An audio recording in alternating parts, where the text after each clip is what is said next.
বরগুনা যে জেলা পরিষদ ডাকবাংলো, সেই ডাকবাংলোয় কিছুক্ষণ আগেই ৩টি মরদেহ উদ্ধার করা হয়েছে এবং আমরা যতদূর জানতে পেরেছি এই ৩টি মরদেহের মধ্যে এক নারী এবং তার ২ সন্তান রয়েছে।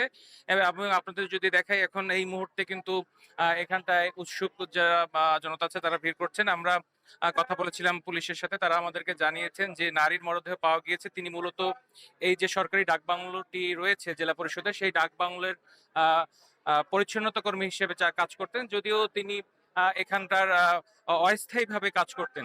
এবং আরেকটি বিষয় আপনাদেরকে জানাতে চাই যে আমরা কথা বলেছিলাম, তার যারা স্বজন রয়েছেন তারা বলছিলেন তিনি এই সকালবেলা তার ২ সন্তানকে নিয়ে আসলে বের হন এবং তারপর থেকেই তিনি কাজের উদ্দেশ্যে বের হওয়ার পর তার খোঁজ পাওয়া যাচ্ছিল না এবং যে বেলা ৩টার নাগাদ আসলে এখানকার যে জেলা পরিষদের যারা রয়েছেন তারা একটি রুম বন্ধ থাকতে দেখে কিন্তু পুলিশকে খবর দিলে তখন বিষয়টি জানাজানি হয় এবং পুলিশ ঘটনাস্থলে আসে। আসার পরে ঘটনাস্থলে আসার পরে কিন্তু এই যে মরদেহ এবং সেই নিয়ে কিন্তু তারা বিভিন্ন রকমের ইনভেস্টিগেশন করছেন। আমরা যদি বলি যে এখন এই মুহূর্তে পুলিশের টিম সহ ডিবি এবং যে সিআইডির যে ফরেনসিক ডিপার্টমেন্টের টিম সহ আইন শৃঙ্খলা নিরাপত্তা বাহিনীর কিন্তু এসেছেন এবং তারা আসলে বিষয়টি খতিয়ে দেখছেন এবং তারা যে সিসিটিভি ক্যামেরা সহ যেসব বিষয় ছিল সেগুলো এখনো পর্যালোচনা করছেন। তারা এখনো আসলে এই যে নিহত বা যে নারী তাদের বিষয়ে এখনো নিশ্চিত কোনো তথ্য দিতে পারি না। আমরা একটু কথা বলার চেষ্টা করব। আপা, আমরা একটু কথা বলতে চাই আপনাদের সাথে। আপনারা কি হন, ওনার কি হন? আসলে ওনার কি হয়েছিল? আমরা স্যার আমরা তো অনেক সরকারি জায়গায় তাই আমরা তারপর আমাকে ধরেন আমাকে জমি যে বেশি আত্মীয় স্বজন একজন বরগুনাই লইতে রাখে তা ওরাও আমাকে ওই জমিতেই থাকে। তারপর ওরা কিন্তু স্বামী স্ত্রী কোনো ঝগড়া নাই, ওরা এমন ভাবে চলে কিছু কইতে কেন ওর কি হয়েছে আমরা অন্য সবাই জানে বাড়ির মধ্যে এমন মানুষ। মানে উনি কখন বাসা থেকে বের হয়েছিল বা কোথায় গিয়েছিল বলে আপনারা জানতে পেরেছেন? আমি সারা উনি নেই ও আবার আমার ঘরের পিছন দিয়ে একুল যায় এখন একুলের মানুষ যারা হারা কইতে পারবে। যে আমরা শুনছিলাম তার এক নিকটতম প্রতিবেশী তারাও কিন্তু আহাজারি করছিলেন। তারা বলছিলেন যে তাদের আসলে এরকম কোনো শত্রু বা তাদের স্বামী স্ত্রীর মধ্যেও এখন তারা কখনো দাম্পত্য কলহ দেখেননি যে এরকম একটি মৃত্যুর কারণ ঘটতে পারে। আহ, আমরা কথা বলতে চাই আরো যারা স্বজন রয়েছেন, আমরা চেষ্টা করব কথা বলার এবং আমরা আপনাদেরকে এই মুহূর্তে দেখাচ্ছি আসলে বরগুনায় যে যে আহ, যে দুই নারীর যে মরদেহ পাওয়া গেছে তার মধ্যে এখন কিন্তু মরদেহ বের করা হচ্ছে এবং আপনাদের যদি বলি এখনো পুলিশ আসলে যে ভিড় চলছে সেই ভিড় সামলানোর চেষ্টা করছেন এবং যে নারী আহ, এবং তার যে ২ সন্তান আমরা তাদের পরিচয় নিশ্চিত করে হতে পেরেছি। নিহত যে নারীর মরদেহ পাওয়া গিয়েছে তার নাম যদি বলি তার নাম আপনাদেরকে দেখাচ্ছিলাম যে আসলে যারা তিনি মারা গিয়েছেন তার এখানে কিন্তু অনেক মানুষ জড়ো হয়েছে।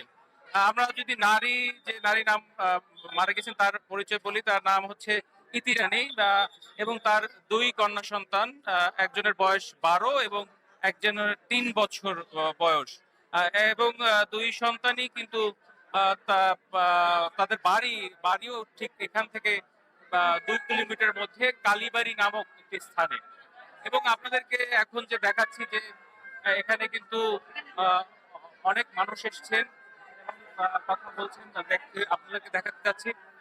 তারা আসলে সবাই আসলে কারণ জানার চেষ্টা করছেন যে আসলে কি কারণে এই ৩ জনের মৃত্যুর ঘটনা ঘটেছে। এখন পর্যন্ত কিন্তু পুলিশ কোনো কিছু নিশ্চিত করতে পারেনি এবং আইন শৃঙ্খলা রক্ষাকারী বাহিনীও আমাদেরকে কোনো এই বিষয়গুলো নিশ্চিত করতে পারেনি বলে আমরা এখন পর্যন্ত জানতে পেরেছি। আমরা দেখাচ্ছি আর এখন পর্যন্ত এই যে জেলা পরিষদের যে ৩ তলা যে ভবন, ৩ তলার ভবনে কিন্তু ৩ তলার একটি যে ডাকবাংলোর যে রুম আছে, যে রুমে আসলে বিভিন্ন অতিথিরা থাকতেন, সেই একটি রুমেই তাদের মরদেহগুলো পাওয়া গিয়েছে। এবং আমরা দেখাচ্ছিলাম আপনাদেরকে যে এই মুহূর্তে যে অনেক পুলিশ সদস্য সহ অন্যান্যরা আহ, কিন্তু করছেন এবং আমরা কথা বলছিলাম যে যারা আত্মীয় স্বজন রয়েছে তাদের সাথে। আমরা আহ, একজন স্বজন দেখতে পাচ্ছি যারা আসলে কান্নায় ভেঙে পড়ছেন, তাদের সাথে আসলে একটু কথা বলার চেষ্টা করব। এই যে মারা গেছে উনি কোন আপনার? আমার ছোট ভাইয়ের বউ। আমি কাজ করি, আমার ছোট ভাই ফোন করছে, দাদা 11টার দিকে বাসার দিকে আসে, কারণ বুধপাড়া যাই বুইনক বাড়ি। এখন আরে মোবাইল করি, আরে খোঁজ পাইতেছি না, আমি সাইডে কাজ করি। এই 4টার দিকে এই আমি ধরে যাইবা কি মোর মাঝে ভাই ডাক পড়ে, আমার কেউ না। আমার ছোট্ট জেনু না, ও জেনু।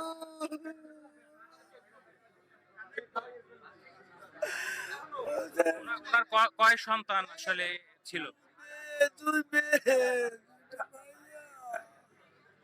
যে আপনি শুনছিলাম আমরা আসলে যে এক যে পরিবারের এক সদস্য তিনি কিন্তু কান্নায় ভেঙে পড়ছেন এবং তাদের দুটি সন্তানই ছিল এবং সেই সন্তান দুজন সহই কিন্তু তার মরদেহটি এখানে পাওয়া গেছে।